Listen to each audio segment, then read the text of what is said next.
தமிழக சட்டசபை தேர்தலில் அனைத்து தொகுதிகளிலும் 3 முனை போட்டி உறுதியாகி உள்ளது. திமுக, அதிமுக கூட்டணிகள் மற்றும் தவேக சார்பில் நிறுத்தப்பட்ட வேட்பாளர்கள் இன்று முதல் வேட்புமனு தாக்கல் செய்ய உள்ளனர். மனு தாக்குதல் இன்று துவங்கி ஏப்ரல் 6ஆம் தேதி வரை நடைபெற உள்ளது.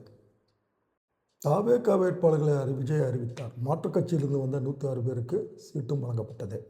சென்னை, பெரம்பூர், திருச்சி கிழக்கு என 2 தொகுதிகளில் விஜய் போட்டியிட உள்ளார். தமிழ்நாட்டில் வருமான வரி செலுத்தாத குடும்பங்களை சேர்ந்த பெண்களுக்கு washing machine, mixie, fridge, microwave அவன், டிவி உள்ளிட்ட வீட்டு உபயோகப் பொருட்கள் வாங்க தலா 8000 ரூபாய் மதிப்பிலான இல்லத்தரசு கூப்பன் வழங்கப்படும் என திமுகவின் தேர்தல் வாக்குறுதியாக முதல்வர் ஸ்டாலின் அறிவித்துள்ளார். தேசிய நெடுஞ்சாலை சுங்கச்சாவடியில் ஏப்ரல் 1ஆம் தேதி முதல் 10% வரை சுங்க கட்டணம் உயர்ந்துள்ளது.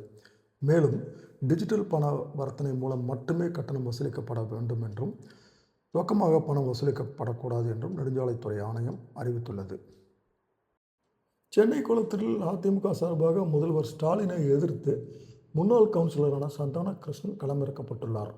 மேலும் சென்னையில் படுகொலை செய்யப்பட்ட பகுஜன் சமாஜ் கட்சி மாநில தலைவராக இருந்த ஆம்ஸ்ட்ராங்கின் மனைவி பொற்கொடி திருவிக நகர் தொகுதியில் இரட்டை சின்னத்தில் போட்டியிடுகிறார். அதிமுக சார்பில் இறுதிக்கட்ட வேட்பாளர்கள் பட்டியல் நேற்று வெளியிடப்பட்டுள்ளது. இதனையடுத்து வேளச்சேரி, டி நகர், பழனி என வெற்றி வாய்ப்புள்ள தொகுதிகளை ஒதுக்க வேண்டும் என்ற பாஜகவின் கோரிக்கையை பழனிசாமி நிராகரித்து விட்டது உறுதியானது. ஒருவர் தன்னை சார்ந்திருக்கும் மனைவி, குழந்தை மற்றும் பெற்றோருக்கு பராமரிப்பு தொகையை வழங்க பிஎன்எஸ் சட்டப்பிரிவு 144 தெரிவிக்கிறது. இதில் மாமனார், மாமியார் ஒரு முறை சேர்க்கப்படவில்லை. இதன் காரணமாக மகனை இழந்த பெற்றோர்கள் மருமகளிடம் பராமரிப்பு தொகையை கோர முடியாது என அலகாபாத் உயர்நீதிமன்றம் வழக்கு ஒன்றில் தீர்ப்பளித்துள்ளது. மதுரை மத்திய சட்டமன்ற தொகுதியை புதிய நீதி கட்சிக்கு ஒதுக்கியதையும் அதில் நடிகை குஷ்பனுடைய கணவர் சுந்தர்சி போட்டியிடுவதற்கும் அதிமுகவினர் கடும் எதிர்ப்பு தெரிவித்துள்ளனர்.